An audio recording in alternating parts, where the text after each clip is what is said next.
চলো পরের রেসিপিতে চলে এসেছি। আমি ওনার সংসার রান্নাঘরে, আমার রান্নাঘর, আমার খুব পছন্দের রান্নাঘর। আমি এখন করব ফ্রাইড রাইস। তো প্রথমে আমি কড়াই গরম করে তাতে শুকনো লঙ্কা, তেজপাতা, গরম মশলা, গোটা এলাচ, গোটা দারচিনি, লবঙ্গ দিয়ে ভালো করে লাল লাল করে ভেজে নিয়ে এখন আমি দিয়ে দিব কেটে রাখা বিনস আর গাজর।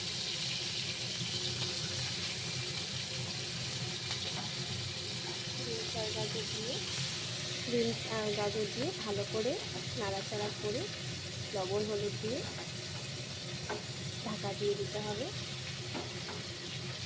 যাতে ভালোভাবে এটা সেদ্ধ হয়ে যায়।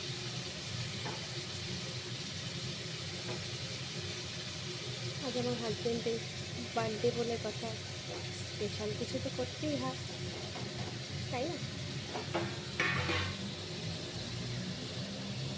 তো আমি এখানে সামান্য স্বাদ মতো নুন দিয়ে দিব,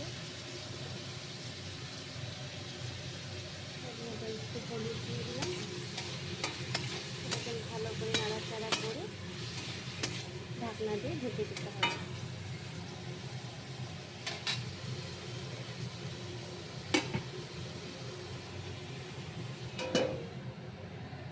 ঢাকা দিয়ে তারপর ঢাকনা খুলে কিছুক্ষণ পরে ঢাকনাটা খুলে তার মধ্যে আমি অ্যাড করব কাজু বাদাম আর কিশমিশ। আর এই একটা লঙ্কা, জাস্ট এটা দেখার জন্য।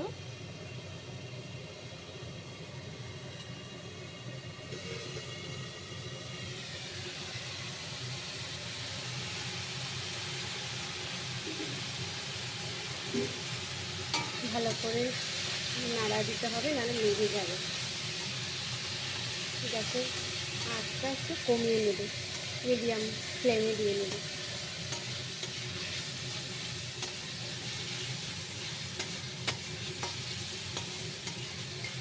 এখন আমি এর মধ্যে দিয়ে দিব কিশমিশ আর কাজু বাদাম।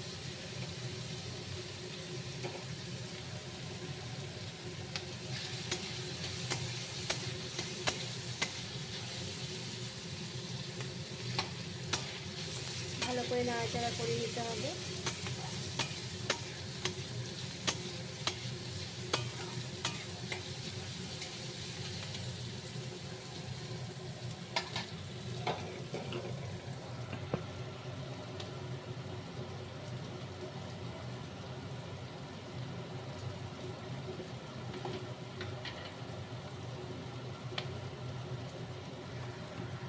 বন্ধুরা, এখন আমি উপর থেকে চিনি ছড়িয়ে দেব, সামান্য, বেশি না। আপনারা যেরকম খাবেন আপনারা সেরকম চিনি দিবেন। আমি খুবই সামান্য চিনি দেব, কারণ চিনি বিশেষ একটা ভালো লাগে না খেতে, চিনি খাওয়াটাও বিশেষ একটা ভালো না। তারপর এটাকে ভালো করে নেড়ে চেড়ে এটা যখন হয়ে আসবে লাল লাল, তখন আমি ফ্রাইড রাইসের ভাতটা এখানে দিয়ে দেব। তো আমি ভাতও রেডি করে রেখেছি, সরু বাসমতি চাল। আমি সুন্দর ঝরঝরা করে এখানে দারচিনি, লবঙ্গ, এলাচ দিয়ে, তেজপাতা দিয়ে এটাকে আমি আগেই করে রেখেছি।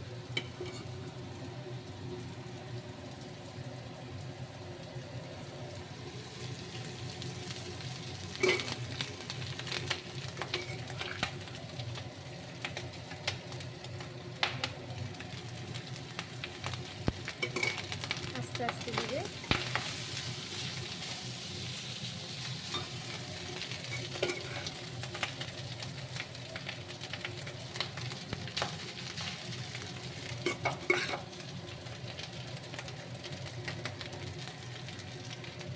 ভাতটা কিন্তু একদম ঝরঝরা, একেবারেই ঝরঝরা,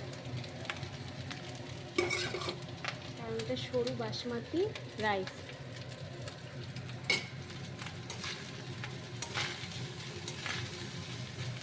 ছেলেও ভালোবাসে, বড়ও ভালোবাসে। বরের জন্মদিনে সারপ্রাইজ। তার সাথে হয়েছে পনির, ছোলার ডাল, চাল কুমড়ার ভাজা, সর্ষে বাটা দিয়ে চাল কুমড়ো ভাজা, পাঁপড় ভাজা, অনেক কিছু হয়েছে। তো হয়ে গেছে, এখন উপর থেকে আমি ছড়িয়ে দেবো ঘি।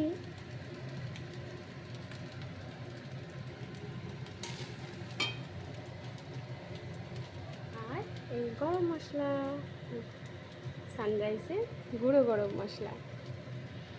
টাটা। তোমরাও বানিয়ে ফেলো চটপট, দারুণ হবে খেতে। এই ফ্রাইড রাইসটা রেডি, গরম গরম সার্ভ করবো এখন।